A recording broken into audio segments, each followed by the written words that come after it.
Guys, you need to wake up because this is a revolt and you need to be involved in it. There have been protests that have been erupting across Europe with farmers from France to Germany to the Netherlands to Ireland. This is happening all across the Western world, and you need to pay attention to what's going on, and you need to figure out what you can do to get involved, because believe it or not, these same exact issues are impacting us here in the United States. Somebody actually asked me the other day, they said, what is up with these protests? Are these farmers really that upset about losing their subsidies? And I know what you think about subsidies, but there's a lot more to do with these protests than subsidies. And that's why I think everybody needs to kind of wake up a little bit, look at what's happening, pay attention to the issues that are going on, and understand how it impacts you, because it's going to impact the food you eat, your food security, and how much you're paying for that food. We've seen massive price hikes in food over the last several years. It's about to get a lot worse. There's a long laundry list of what these farmers are actually protesting about.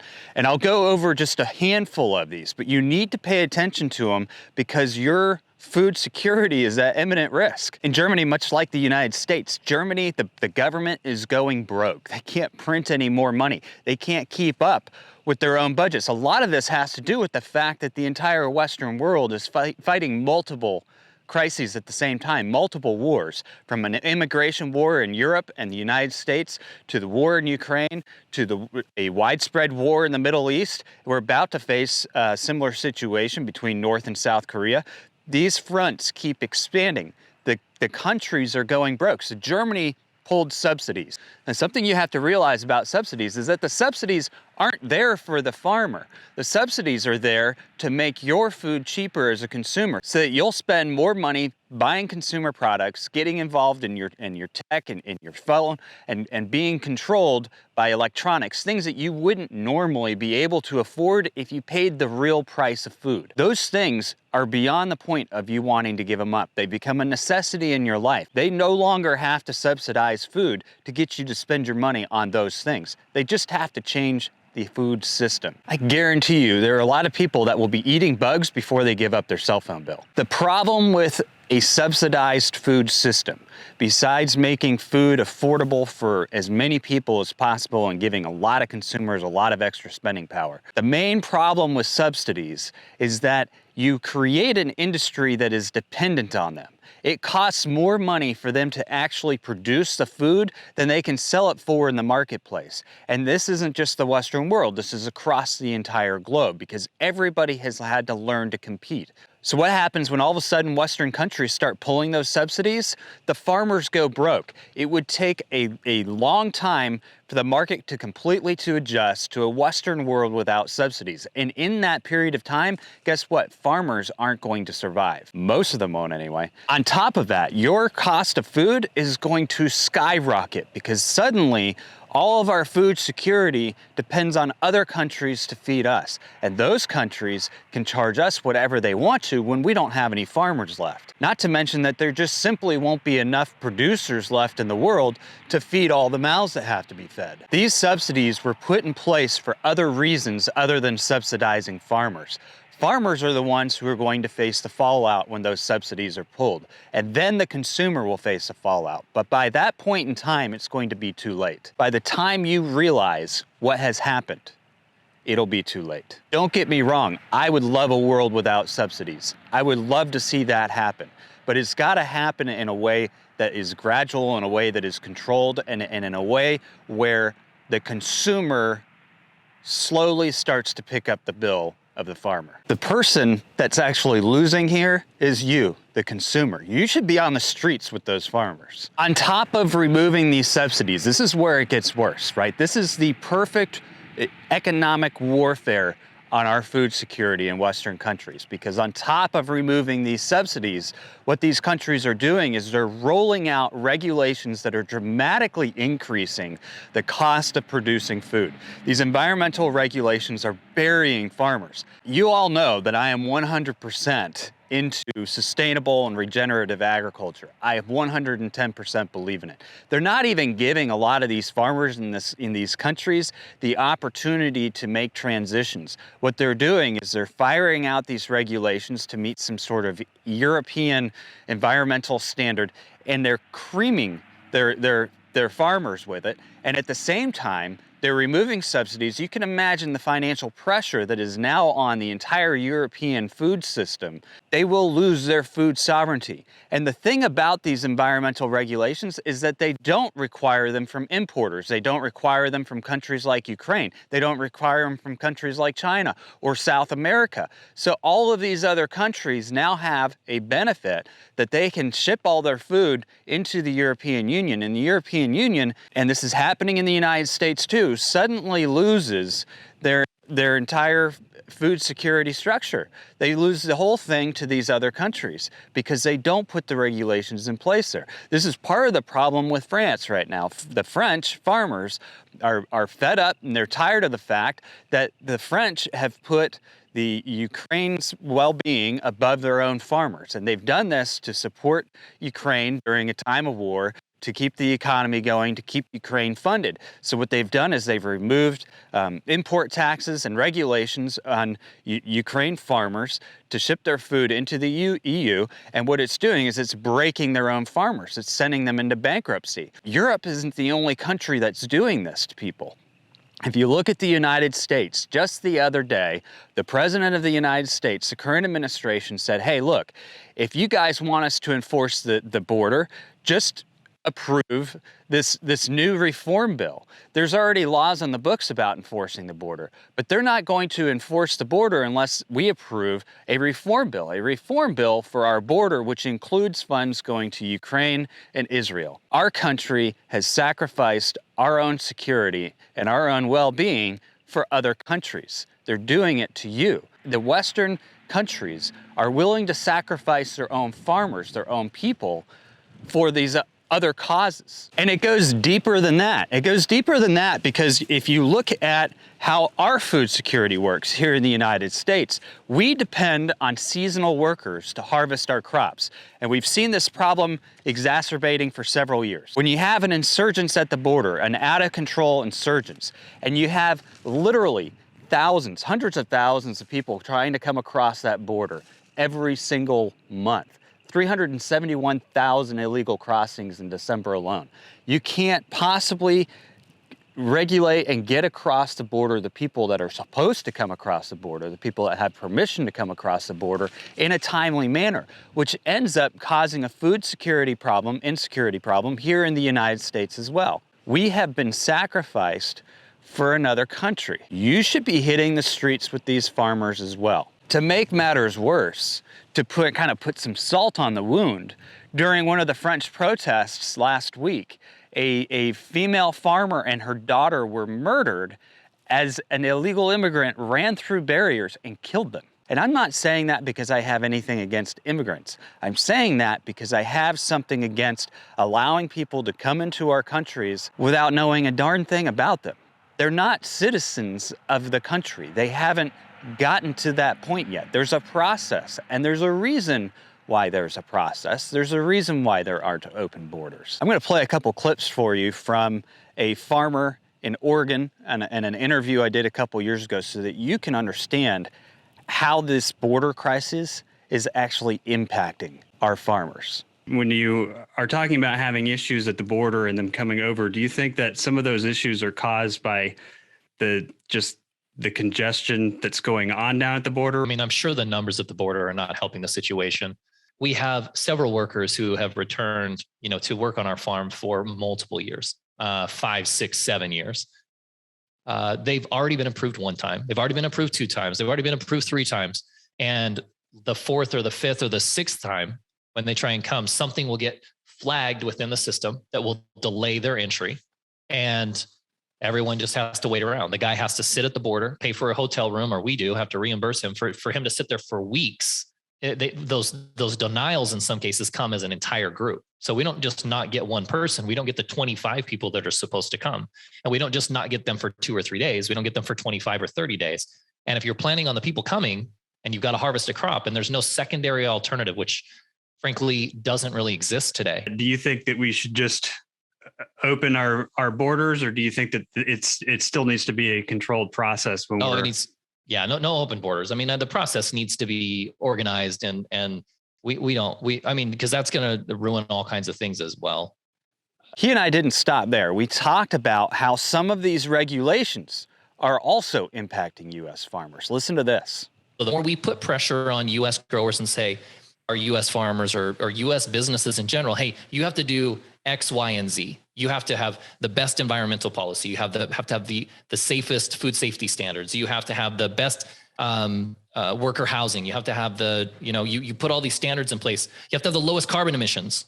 Okay, you do all of that, and then we can't compete, and you allow stuff to just continue to filter from our southern border north into the United States. You do exactly what you're not wanting to do. You raise your carbon emissions. You lower the pay for those workers. You worsen the conditions in which those people live, and you accomplish none of the things that you're trying to force to happen in the United States. But I'm not okay with you requiring me to do that, increasing my cost of production, and then you saying, oh no, Shay, I'm not going to buy from you. I have to buy from Mexico.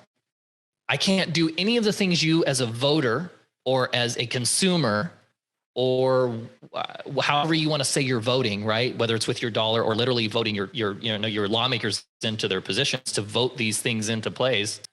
You do all of these things and you want to accomplish them. Yet the first thing you do when you go to the grocery store is say, oh, that onion from the USA, it's too expensive. I'm going to buy that one from Mexico. Environmental regulations have caused Ireland government officials to come out and say, we're going to cull 200,000 head of cattle this year and bankrupt several of our farmers in the name of climate change to save our climate from cow farts. These people are under a spell that makes absolutely no sense, because anybody who has any scientific knowledge of ruminants on the earth and knowing that Ireland is largely grasslands, removing ruminants from Ireland is going to cause an even bigger environmental disaster. Mark my words on it. This is what some of these people recently said in Davos. I mean, ecocide as a word is becoming better known around the world, and the concept is generally mass damage and destruction of nature. But legally speaking, what our organisation and other collaborators aim to do is to have this recognised legally as a serious crime. Because one of the issues that sort of pervades all of this discussion is that we have a kind of cultural, very ingrained habit of not taking damage to nature as seriously as we take damage to people and property. And that, I mean, if you're campaigning for human rights, at least you know mass murder, torture, all of these things are serious crimes. But there's no equivalent in the environmental space. Unlike an international crime like genocide that involves a specific intent, with ecocide, what we see is actually what people are trying to do, what businesses are trying to do, is make money, is farm, is fish, is do all of these things that are producing energy and so on as well. But what's missing is the awareness and the conscience around the side effects, around the collateral damage that happens with that. This is how they're viewing farmers in Europe. This is how they're viewing farmers around the world. This is a deliberate attack on farmers. And because it's a deliberate attack on farmers, it's a deliberate attack on you. Because if we wipe out all these farmers, where are you going to get your food from?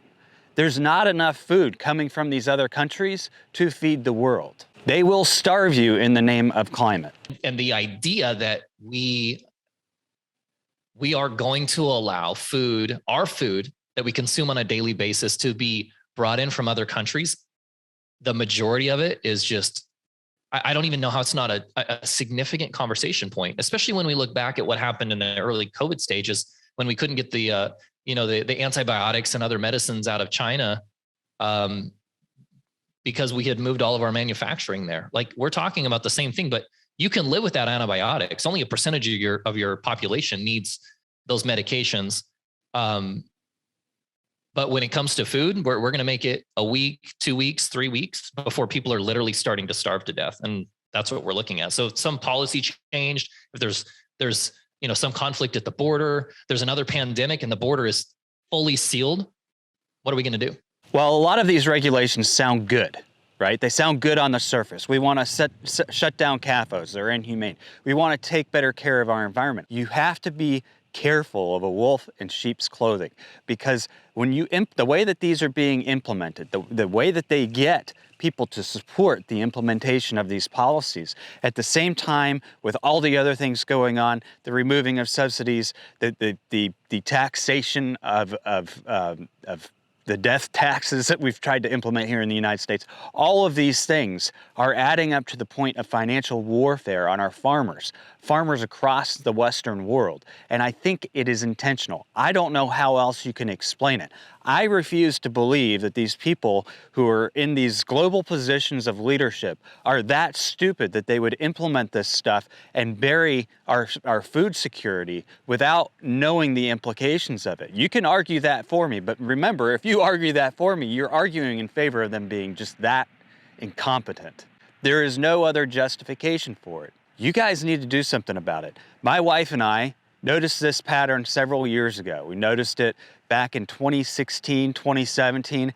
By 2019, we established Meet My Neighbor Productions, which is a nonprofit video producer, to utilize our social media impact to help people understand where their food comes from, why farmers are important, how food is actually produced, the environmental impact, positive impact that farmers actually have on our environment. We did this and we continued to do it because from our perspective, the more people are aware of it, the more people who are aware of these things, the more people are going to stand up for it. The more people will get rid of these people who are making these irrational decisions. Because it takes you and I 100% to be involved with what's happening, to stand up for these protesters and say, hey, we're with you. Here's another thing you have to realize about these very smart people, right? Like Bill Gates. What do you think Bill Gates is doing as he's shutting down farms across the world with his pushing of these environmental impacts and things like that?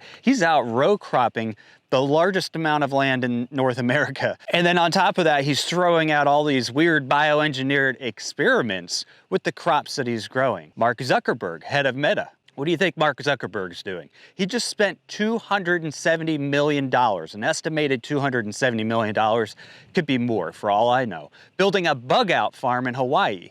What does Mark Zuckerberg need to bug out from? I can tell you this, there are no bugs on his farm though. It's a bug out farm. He's got a massive bomb-proof bunker that is a luxury bomb-proof bunker, completely sustainable in and of itself. But on top of that, what is he doing with the thousands of acres on this farm in Hawaii? He's growing macadamia nut trees and grains to feed macadamia nut eating, beer drinking Wagyu Angus cattle. That's right. The guy who once pushed vegetarianism on everybody and then came out and said that he'll never eat anything he doesn't kill is now going to become a premier cattle rancher. Zuckerberg is preparing his Zuck burgers, Zuck steaks, Zuck sticks, Zuckerky, while also telling the rest of the world to zuck it with his bunker. Too many Z's, Zucker. Guys, these guys are doing everything they tell you not to do. They tell you everything you're not allowed to do. And then they go out and they grab a bunch of land and they do it themselves. And they're not just doing that, but they're building massive bunkers. Why do you think they need massive bunkers? What do you think is going to happen? There are a lot of people who think these guys are smart, but yet they say, I wear a tinfoil hat. Wake up, folks. This is a revolt and you need to join it. You need to join it because your life depends on it too. The final goal is to eradicate humanity as we know it. Once you understand the final destination, it becomes much easier to look back and identify the psychological conditioning, the biological tampering, the cultural grooming, and the educational prepping that we have been subjected to for decades in preparation to making us accept a post-human future. It takes a lot of physical and psychological abuse to get an intelligent species like ours to agree to its own extinction.